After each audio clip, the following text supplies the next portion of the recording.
Welcome to the Lockout Tagout Refresher Training. Please pay close attention to this training because you will need to achieve an 80% or higher on the assessment exam at the end of the training.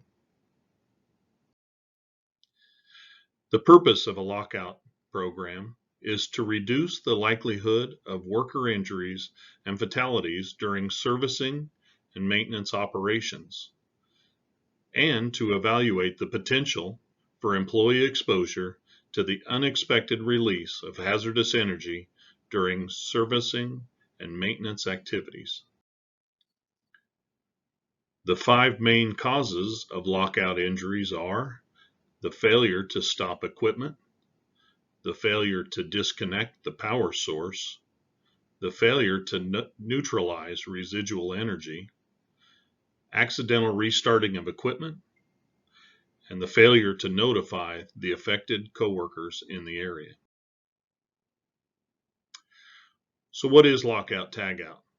Lockout tagout refers to the specific practices and procedures to safeguard employees from the unexpected energization or startup of machinery and equipment, or the release of hazardous energy during service or maintenance activities, effectively isolating the flow of energy from a power source to a piece of equipment, and effectively maintaining the isolation while work is being performed on the equipment. Those specific practices and procedures are dictated by federal law through OSHA's 29 CFR 1910.147. As a reminder, lockout tagout is one of the Independence site's golden rules. A rule that is so important to be followed that the consequences of it not being followed could be severe injury or death. Therefore, the consequences could be career impacting as well if the rule is not followed. So in regard to lockout tagout, only employees who've been trained and found competent may perform lockout tagout work. Employees must know when to use alternate controls and when to use lockout tagout. Employees must follow the proper lock handling procedure. For example, not providing or using someone else's lock to lock out tagout.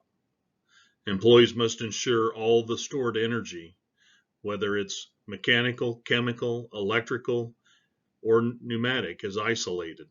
Employees must conduct a validation test to ensure isolation is effective. The objectives of this lockout tagout training are to understand the roles of people in lockout tagout, the activities that require lockout tagout, the recognition of hazardous energy sources, the general guidelines of isolating energy sources, the 10-step lockout procedure, the alternative control measures, rules, and requirements, shift change procedures, group lockout procedures, lock removal process, general lockout procedures, and retraining requirements. The roles within lockout tagout are an authorized employee. That's an employee who's been trained to lock and tag out machines and equipment and has authorization to set up, service, repair, unjam, clean, or otherwise maintain those items. An affected employee is a new employee or employees not conducting lockout and alternative measures, but working in areas where lockout and alternative measures are being performed by authorized employees. An affected employee must never assist with work inside of locked out equipment, and authorized employees must always notify affected employees that there is lockout going on. When is lockout required? The tasks necessary to keep a machine, process, or system in a state of repair or efficiency. This activity may include autonomous maintenance or preventative maintenance activities, inspections, servicing, repairs, troubleshooting, setup, changeovers, clearing major jams, deep cleaning, and whenever a guard needs to be removed from the equipment. The OSHA standard applies to the control of energy during servicing and/or maintenance of machines and equipment. The types of hazardous energy are electrical, mechanical or kinetic, pneumatic, hydraulic, chemical or gases, gravity or potential energy, and thermal energy. Authorized employees must be able to recognize the types of hazardous energy. Isolating an energy source must be achieved by using an energy isolating device which physically prevents the transmission or release of that energy. Energy isolating device examples are circuit breakers, disconnect switches, or line valves. There are 10 steps to the Independence Lockout Program. Employees authorized in lockout must follow these 10 steps. Step 1 is preparation or review. During the review process, you should obtain the machine-specific lockout procedure for the equipment to be worked on. You need to learn all of the sources, types, and amount of energy involved in the lockout. Determine where to lock out. Determine how many lock devices are necessary, and to determine whether group lockout devices are to be employed. Step 2 is notification. Notify all affected people in the area that servicing, maintaining, changeover, and/or cleaning is required. The machine or equipment will be shut down and locked out. Number 3 is to shut down. Shut down the equipment by turning the on-off switch to the off position on the equipment. Do not use the e-stop or open an interlock door instead of using the proper on-off switch. Also, never turn off the disconnect without turning off the equipment first. Step 4, isolate the power sources. Disconnect all energy sources. These sources may include mechanical, electrical, pneumatic, hydraulic, thermal, chemical, gravity, or stored energy. Step 5 is apply lockout devices. The lock applied to the equipment and/or the group lockbox must have the personal identification of the person locking out the equipment. Apply a lock to all energy isolating devices or disconnects. Step 6 is releasing the residual energy. Inspect the system to make sure all parts have stopped moving. Relieve, disconnect, restrain, render safe stored energy. This could include springs, hydraulic systems, air, gas, water pressure, or steam. Step 7 is to verify isolation. This is the most important step of the whole process. I often say there are 2 reasons why this is important. Number 1 is sometimes the equipment doesn't operate the way it's supposed to.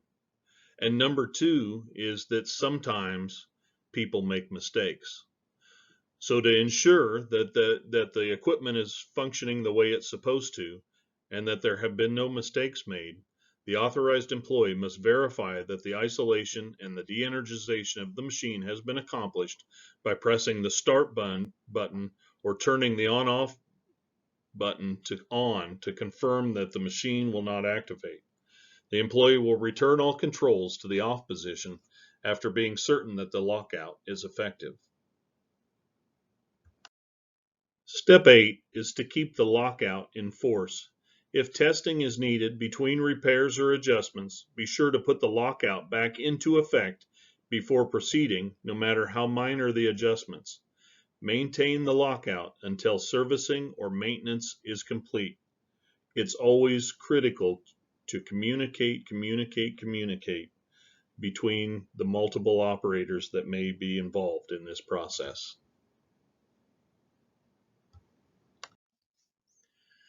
Step 9 is to release from lockout. Before lockout devices are removed and energy restored, you must safeguard all employees by making certain everyone is clear of the equipment.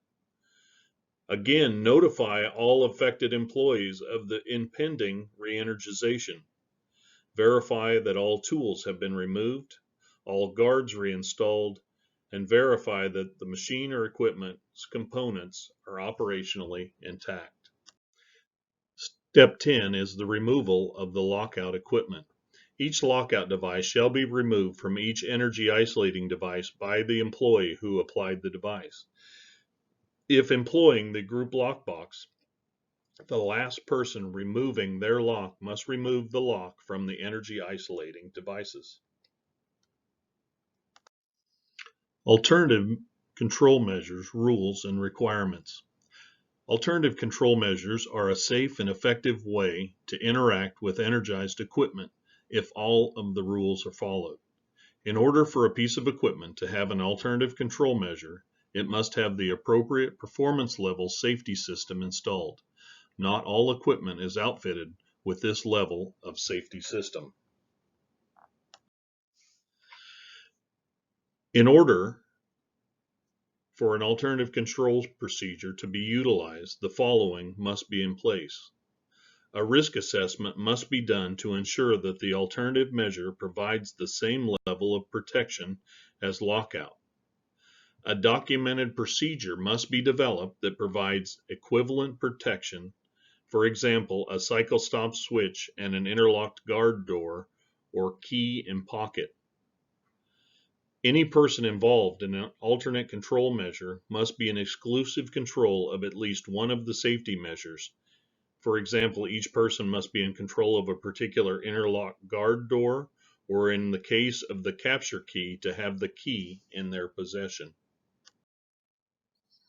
Full lockout is required unless all of the following conditions are met.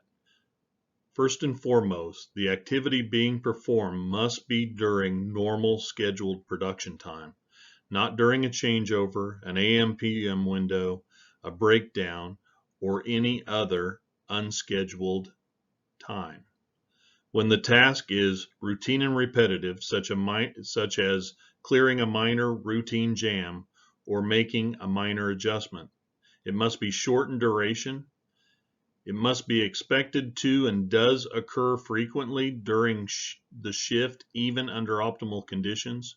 It's usually performed by an operator, and the task does not involve disassembly or reassembly of equipment.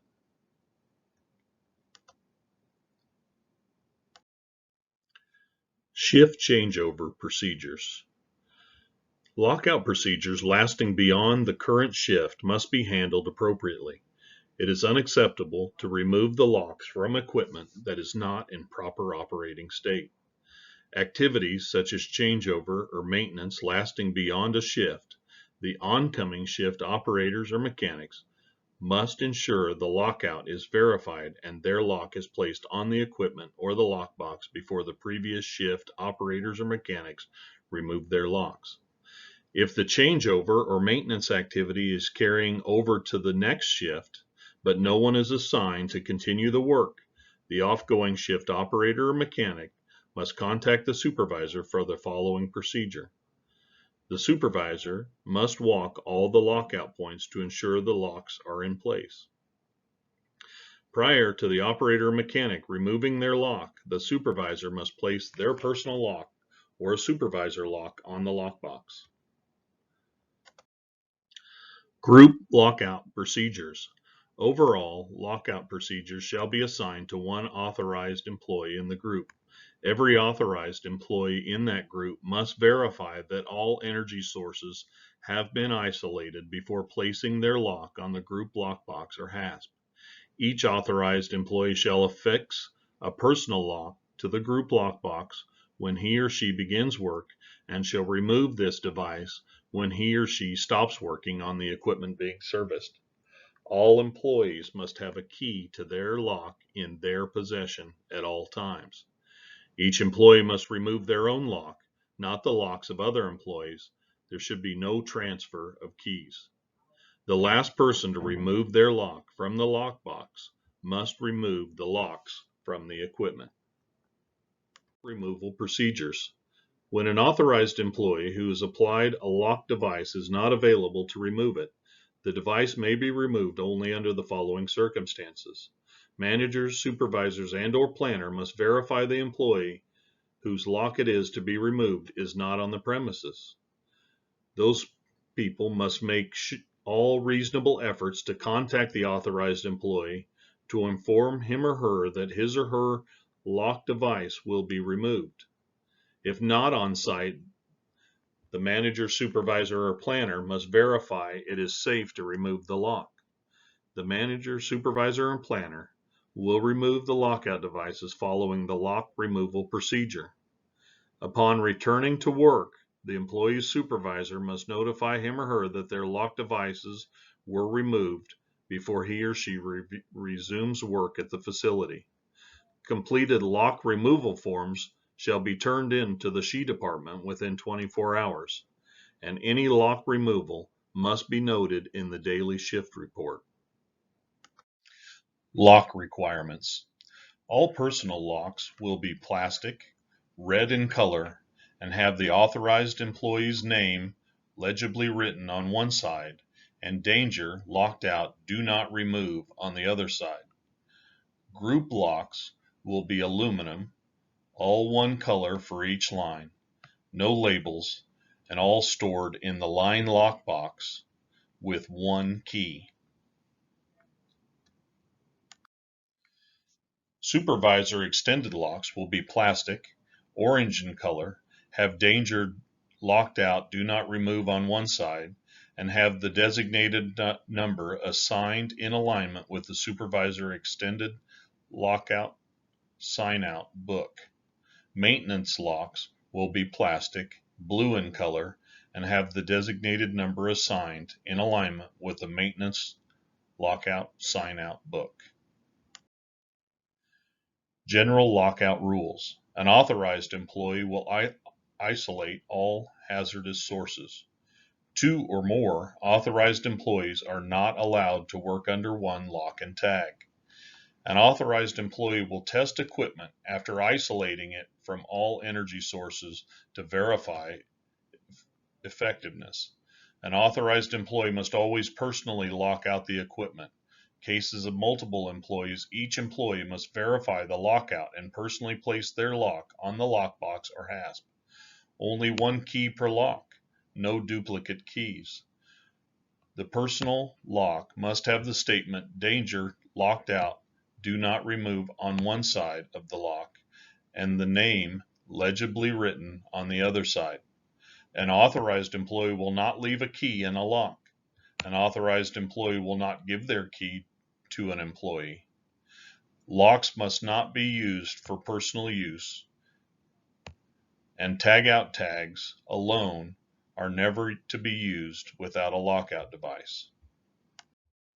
Performance expectations. Comply with all lockout procedures at all times.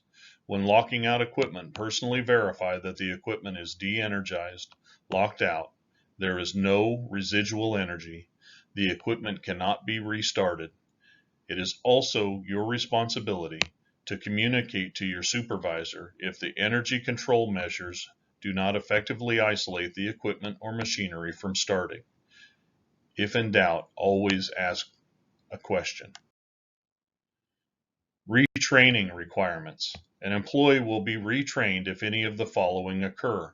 There's a change in job assignment or job area, change in machines, equipment, or process that presents a new hazard, change in energy control procedures, a need for refresher training found during periodic inspections, the employer believes there are deviations from or inadequacies in the employee's knowledge or use of lock procedures, and after initial training, the employee does not have adequate understanding of the procedures. Thank you for attending the Lockout Tagout refresher training. Please take your time in completing your quiz to ensure that you get an 80% or better to become a Lockout Tagout authorized employee.